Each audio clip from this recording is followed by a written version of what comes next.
Congressional Progressive Caucus members, Deputy Whip,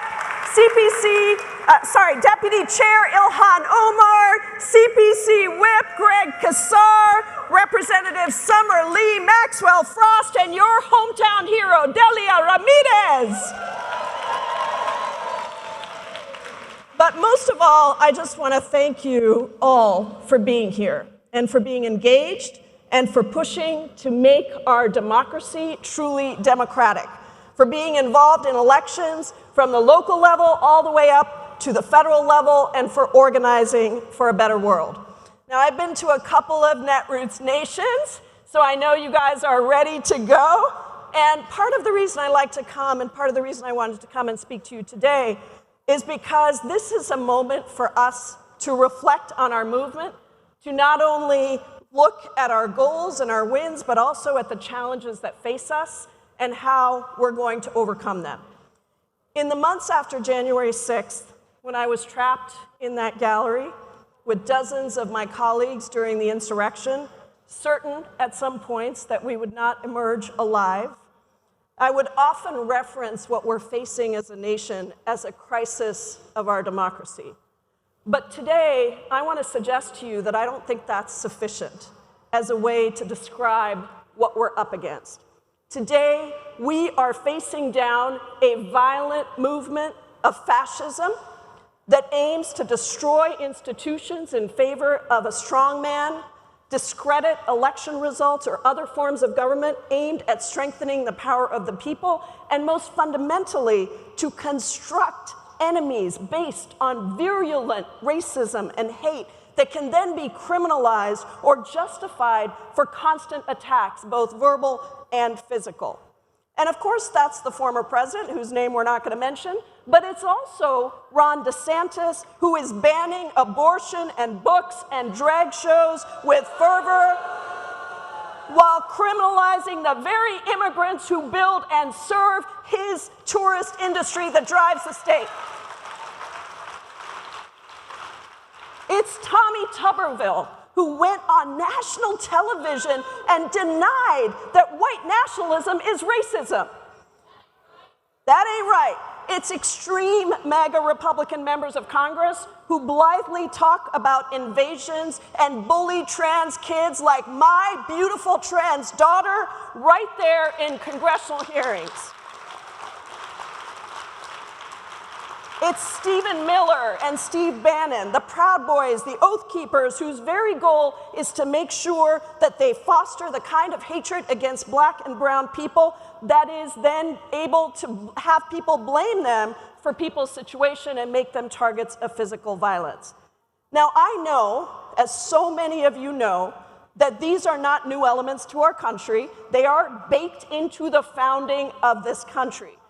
But perhaps for the first time, at least in our more modern history, the president occupying the highest office of our land not just gave a nod to, but openly courted these horrific ideologies, and then used his presidential power and all the powerful tools of government to strip away freedoms and convert institutions to a new radical path of serving a would-be direct dictator and not the people, decimating agencies that serve people, from the Social Security Administration to the IRS to the Immigration Services Bureau, but also taking over the Supreme Court, the branch that is supposed to be the final arbiter of justice in our land, and even stacking federal courts with people willing to cater to the extreme right rather than honor decades of precedent.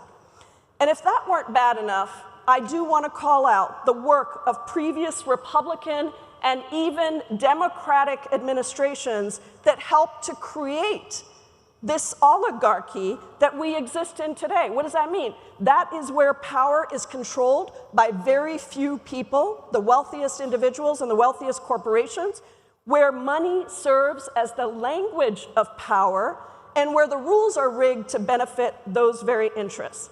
This neoliberal economic theory was part and parcel of creating these enormous economic and racial injustices and inequalities, of pushing for free trade over fair trade, for blocking even with Democratic control of our houses, a prioritization of basic economic needs for people. Things like a raise in the federal minimum wage, or strengthening collective bargaining and working people's power, of passing, including under Democratic presidents, a framework for government benefits that criminalize poverty rather than recognizing that poverty is a policy failure, not a personal failure.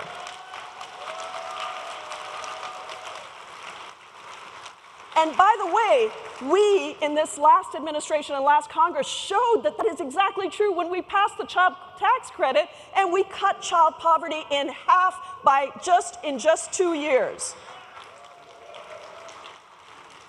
So although the Biden administration and our Democratic majority in the 117th Congress has taken a massive turn away from that neoliberal trickle-down economics to Bidenomics, the structures that enabled that trickle-down thinking are still there. And they're still served by money in politics, by the corporate capture of our government institutions that have revolving doors between lobbyists and government. Elizabeth Warren and I have a bill for that. The profiteering system of healthcare where insurance companies control which doctors you can see or where you can go or whether you even have health insurance. Bernie Sanders and I have a bill for that called Medicare for All. Or the way in which debt collectors and corporate monopolies can rule your life and snuff out any opportunity for the little guy to have a life of dignity. And I've got a bill to break up those big monopolies. So I just want to be clear about this. These giant inequities help serve the fascists, and we have to make that connection. They strip hope from people that anything else is possible, and they make it difficult to tell the good guys from the bad guys because even the good guys don't seem to get stuff done for them.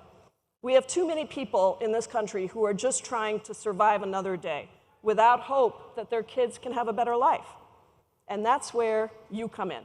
That's where this room comes in. I'm not saying any of this to depress you, but to make it clear what we face and how important the work that you are doing is and how many results we have gotten just from 2 years of a massive shift in economic policy in this country.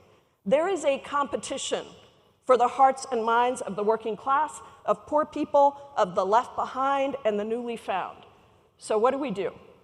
I believe that we need to change both the rulers and the rules. For 20 years before coming to Congress, I was a grassroots organizer, starting and leading the largest immigrant advocacy organization in Washington State. Shout out to Washington. Part of the committee that made Seattle the first major city in the country to pass a $15 minimum wage 10 years ago. And on the picket lines and in the streets to build union power. Today, it is that same organizing that is going to win us back the country and allow us to change not just the rulers, but also the rules that stop us from making change no matter who is in power. Today, it's organizing that you do every day with the fundamental premise that every person and every place matters. That's what's going to get us there. No more transactional policies. Let's do deep organizing in our communities, in our streets, build up leaders that represent us and have the courage to stand up. Our urban and rural, our southern states where fascist forces are the strongest, and a Midwest that too often feels forgotten. The people that take a shower, as my friend Bernie Sanders says, the people that take a shower at the end of a day instead of at the beginning of the day. The single moms who keep everything together, our trans kids who are our heroes for their courage and just being who they are. The poor people being organized by the Poor People's Campaign and others of you in this room in West Virginia and Alabama and some of the poorest states in the country who are with us, but nobody's been listening to them. Every person, every place matters. We have to make that a truth, not just a truism.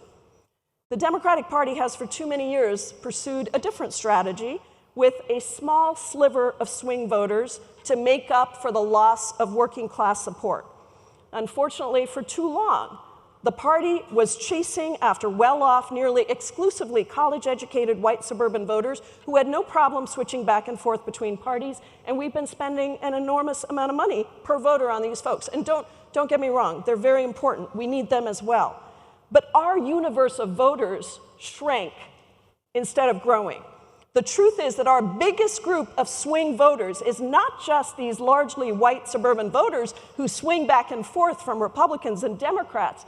It is our giant base of poor people, black, brown, indigenous voters, immigrant, young people who won't swing Republican, but they will swing right out to the couch if we don't work to bring them in, to win their votes, their action, and their trust.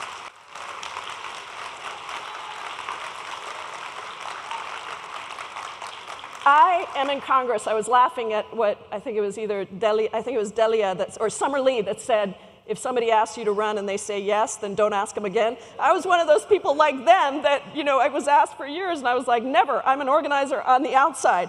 But I'm in Congress because I believe we need a stronger inside organized force that acts as a collective voting bloc. We need to build that, and that's what we've been trying to do as chair of the Congressional Progressive Caucus for the past several years with the CPC, but also with our CPC PAC that has gone from raising just $300,000 when I first came into Congress 6 years ago to now raising $4.5 million that we can invest into protecting Summer Lee, electing Delia Ramirez, electing Greg Casar and Maxwell Frost.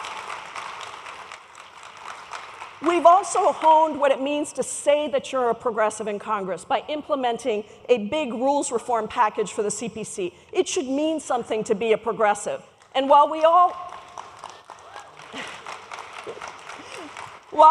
have different districts that we need to be attuned to, we also have to remember that courage is a muscle, and it grows stronger by exercising that muscle. So we need to organize strong, courageous vote blocks that can vote together to push for the most that we can get. And that's what you saw happen over and over again when the Progressive Caucus members held the line on Build Back Better until we passed it through the House. And that is what led to the Inflation Reduction Act and the biggest investments in taking on climate justice, in making sure that Medicare negotiates drug prices for the first time, and for taxing wealthiest people and corporations. So you saw, we're beginning to change the rulers, electing people like the members that you just heard from and that you're going to hear from, who are first in the category, but also making sure to keep the pipeline coming. But this year, we also need to make sure that in addition to growing our caucus to over 100 members and coordinating with all of you on the outside in new ways, that we also make sure that we are not just changing the rulers, but changing the rules. 2024 is going to give us another opportunity to make those changes across the country at every level of government.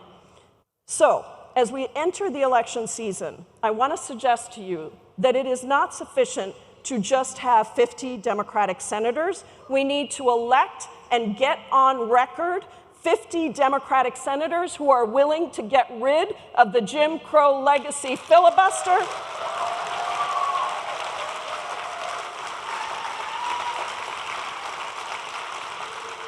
That blocks progress on everything we do. The rules, not just the rulers. Every single Democratic senator, whether first-time candidate or multi-term incumbent, should be pushed to commit to get rid of the filibuster, because it's the only path forward to codifying abortion, to raising the minimum wage, to passing the PRO Act, to protecting voting rights, to getting money out of politics, to getting statehood for D.C. and Puerto Rico, to passing the George Floyd Justice and Policing Act, to reforming our cruelty-based immigration system, and passing basic necessary reforms to the Supreme Court.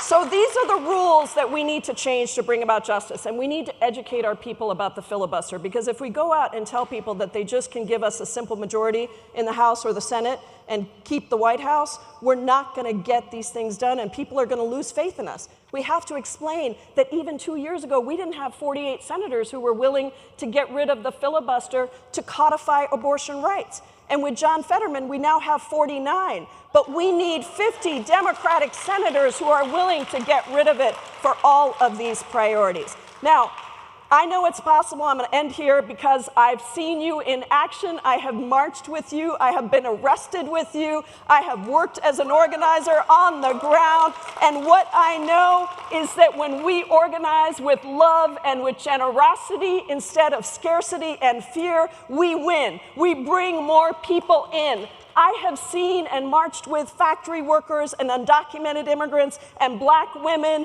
and indigenous people and seen people put it all on the line with the generations of wisdom that bring about courage and conviction. I've seen dreamers demand dignity and young people demand urgency on gun violence and climate change, and then organize to build our movement and bring in every person and every place. That is our mission. Are you ready, Netroots Nation, to take it on? Let's win this fight. Let's fight for justice. Thank you.